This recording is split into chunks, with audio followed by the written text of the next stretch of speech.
Nous sommes le résultat de nos relations. Certaines relations se sont créées et perdurées. D'autres n'ont duré qu'un certain temps. Parmi les nombreuses relations que nous pouvons rencontrer tout au long de notre vie, un faible pourcentage nous laisserait des souvenirs merveilleux et d'autres nous laisseraient indifférents. Mais certaines de ces relations nous impacteraient négativement. Alors en tant qu'enfant de Dieu, on doit se poser la question, comment savoir si une relation est approuvée par Dieu? Aujourd'hui, je vais vous partager les signes d'une relation qui n'est pas approuvée par Dieu. Les signes sont des messages que Dieu utilise pour nous parler et nous avertir de dangers afin de nous orienter pleinement dans sa volonté. Il arrive que nous vivons dans une relation où nous sommes aveuglés par nos sentiments et un amour superficiel, nous rendant ainsi incapables de discerner quelle est la véritable nature de la personne avec qui nous partageons la relation. Vous désirez peut-être connaître quelle est la volonté de Dieu sur la relation que vous entretenez en ce moment. Voici les signes essentiels basés sur la Bible pouvant vous orienter sur la pensée de Dieu à propos de votre relation.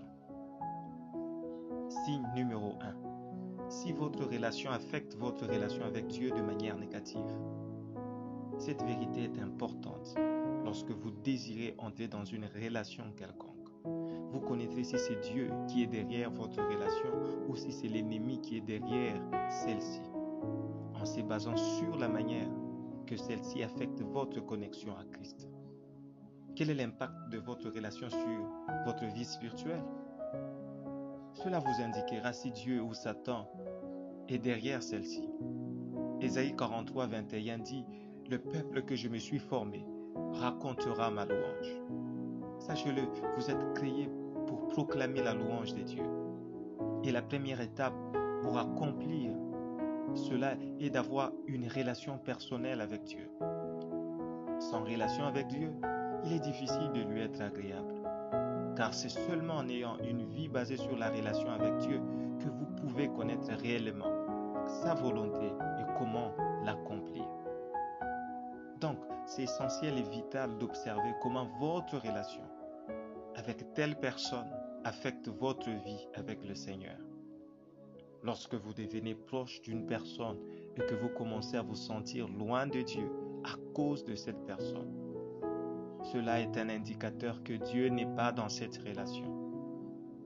Si vous vivez dans une relation qui devient toxique à votre vie de prière et à votre vie de communion fraternelle, cela est un indicateur que Dieu n'approuve pas cette relation. Et vous n'avez pas besoin d'une prophétie pour savoir la volonté de Dieu sur celle-ci. Car votre relation avec Dieu doit passer en premier avant toute chose. Signe numéro 2. Si la paix du Seigneur est absente dans votre cœur. Le premier signe de la faveur de Dieu dans votre vie et dans votre relation est la paix de Dieu dans votre cœur. Dans 2 Thessaloniciens 3,16, il est dit que le Seigneur de paix vous donne lui-même la paix en tout temps et en toute manière. Le Seigneur soit avec vous tous. Lorsque la paix de Dieu quitte votre cœur à propos d'une relation ou d'une situation, cela doit vous indiquer que le Seigneur n'est pas en accord avec vous dans cette relation. Vous devez être prêt à taire toutes les voix et stimulus extérieurs pour écouter les langages de Dieu à votre cœur. Et ces langages se traduisent par la paix que le Saint-Esprit répand dans votre cœur. Signe numéro 3. La personne ne valorise pas votre foi.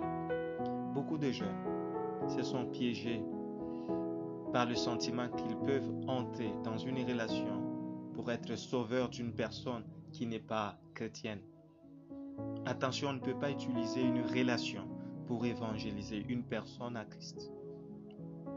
Si vous vivez dans une relation avec une personne qui ne valorise pas votre foi et ne vous pousse pas à vivre pleinement votre communion fraternelle, cela est un signe que Dieu n'est pas dans cette relation.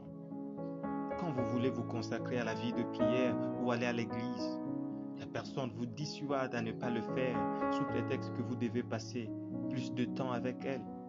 Cela peut être le signe que Dieu est loin dans cette relation. Paul nous avertit dans 2 Corinthiens chapitre 6, le verset 14.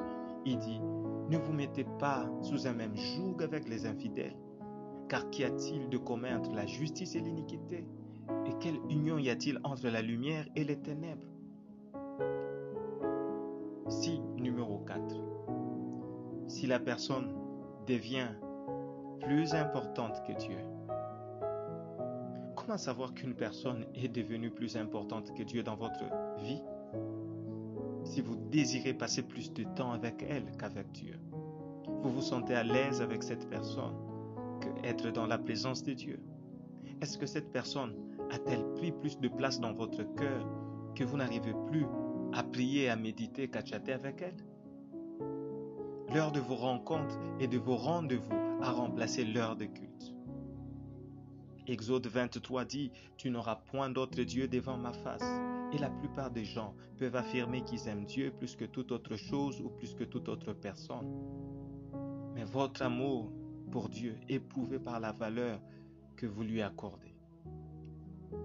Vous ne pouvez pas prétendre aimer le Seigneur si vous préférez aller à un rendez-vous avec un copain ou une copine que d'aller dans la présence de Dieu. Signe numéro 5. Si votre relation devient toxique, Jacques 1, 17 dit « Toute grâce excellente et tout don parfait viennent d'en haut et descendent du Père de lumière, en qui il n'y a ni variation ni ombre de changement. » Dieu nous aime et il veut que nos relations soient bénies. Mais si vous êtes dans une relation avec une personne qui abuse de votre moralité et de votre corps, cela devient une relation toxique. Une amie ou un ami qui vous impose des actes qui sont en désaccord avec votre foi abuse de vous. Signe numéro 6. Si votre prétendu amour est en contradiction avec le principe de la Bible. La plus grande tragédie de cette génération, c'est de prétendre commettre certains actes répréhensibles au nom de l'amour. La parole de Dieu nous donne une définition si précise de l'amour dans 1 Jean chapitre 4, le verset 8. Celui qui n'aime point n'a point connu Dieu, car Dieu est amour. Cela veut dire que tout acte que vous posez au nom de l'amour doit être en accord avec la nature sainte et parfaite de Dieu. Supposons que votre ami vous demande de voler une certaine chose, afin que vous puissiez lui prouver que vous l'aimez. Si vous volez pour prouver à votre ami que vous l'aimez, cela n'est pas de l'amour, c'est de la séduction. Combien d'actes répréhensibles ont été commis au nom d'un semblant amour? Ô combien de choses si ignobles sont faites dans des relations sous une couverture d'amour. Aucun acte ne peut être qualifié d'amour si cela ne rencontre pas la nature de Dieu. Nous désirons vous donner l'opportunité de faire de Jésus-Christ votre Seigneur et Sauveur. Voulez-vous prier avec moi? Seigneur Jésus, je me répands de tous mes péchés. Viens dans mon cœur et je fais de toi mon Seigneur.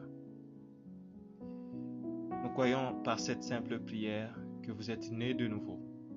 Allez dans une église qui est basée sur la Bible et donnez à Dieu la première place. Nous espérons de tout cœur que ces messages vous a édifié et si vous connaissez une personne qui peut être encouragée par ces messages, envoyez-les lui. Édifions le corps de Christ ensemble. Nous publions chaque semaine un message. Appuyez sur la cloche de notification pour vous le rappeler. Merci de nous soutenir en vous abonnant à notre chaîne. Que Dieu vous bénisse.